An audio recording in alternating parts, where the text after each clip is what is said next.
Assalamualaikum warahmatullahi wabarakatuh. Perkenalkan, nama saya Samsur Rizal. Di sini saya akan meresum hasil presentasi mengenai mata kuliah telah pesantren dengan diskusi dengan judul kurikulum pesantren. Di sini yang pertama ada teori kurikulum pesantren. Nah, pada sebagian pesantren, terutama pada pesantren-pesantren lama, istilah kurikulum tidak dapat ditemukan. Walaupun materinya ada di dalam praktek pengajaran, bimbingan rohani, dan latihan kecakapan dalam kehidupan sehari-hari di pesantren. Bahkan dalam kajian atau hasil penelitian pembahasan kurikulum secara sistematik jarang diketemukan, seperti jika kita melihat hasil penelitian Karel A. Tentang pesantren. Ketika membahas sistem pendidikan pesantren, lebih banyak mengemukakan sesuatu yang bersifat naratif, yaitu menjelaskan interaksi santri dan kiai serta gambaran pengajaran agama Islam. Nah, kemudian kurikulum pesantren di beberapa jenis pesantren. Yang pertama itu ada di pesantren tradisional. Nah, pesantren tradisional ini pesantren Salafiyah. Pada pesantren Salafiyah tidak dikenal kurikulum dalam pengertian seperti kurikulum pada pendidikan formal gitu. Kurikulum pada pesantren Salafiyah disebut manhaj, yang dapat diartikan sebagai arah pembelajaran tertentu.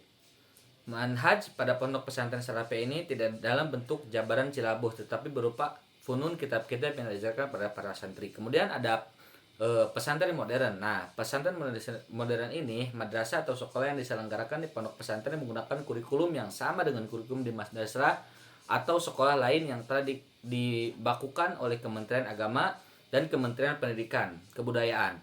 Lembaga pendidikan formal lain yang diselenggarakan oleh pondok pesantren selain madrasah dan sekolah, kurikulumnya disusun oleh penyelenggara atau pondok pesantren yang bersangkutan. Kemudian menganalisis kurikulum pesantren di beberapa jenis pesantren. Yang pertama itu ada pesantren Nurul Falah di Kaung Caang. Nah, kurikulum pesantren pondok ini Nurul Falah Kaung Caang ini masih menggunakan tradisi lama, yaitu Salafiyah. Nah, tradisi tersebut masih dilakukan di pondok pesantren sampai saat ini, seperti kegiatan MDA, Madrasah Diniyah Awaliyah, sampai saat ini masih dilakukan oleh para santri meskipun berubah waktu yang sangat pesat. Perubahan waktu disebabkan oleh kegiatan Madrasah Sanawiyah maupun kegiatan Madrasah Aliyah. Nah, para pelajar sekarang dan dulu bukan hanya terdiri dari para santri, melainkan dari masyarakat sekitar seperti Kaung Caang, Tataman, Cikentrung, Pasir Meong, Wado, dan masih banyak lainnya. Adapun beberapa kelas dibagi menjadi 3 bagian. Yang pertama ada kelas Ibtida'a dan kelas Ibtida'a B, kemudian ada kelas Wusto dan kelas Ulia. Metode pembelajaran di pondok pesantren ini Nurul Falah ini dilaksanakan secara wetonan atau bendungan sorogan atau pengajaran kitab-kitab klasik. Metode pengajaran yang sekarang, tetapi kalau dulu tidak ada metode klasikal. Kemudian ada pesantren Rifaiyah Pati. Nah, pada pesantren Rifaiyah Pati ini, kurikulum pesantren Rifaiyah ini memberikan pengajaran kepada para santrinya dan masyarakat layaknya pesantren pada umumnya, yaitu mengajar dasar-dasar pengetahuan agama, yaitu pembahasan seputar usul fikih, tasawuf, dan lain-lain. Pembahasan ini disajikan dalam bentuk yang menarik menggunakan kitab terjemah karangan Syekh Ahmad Rifai klasikal.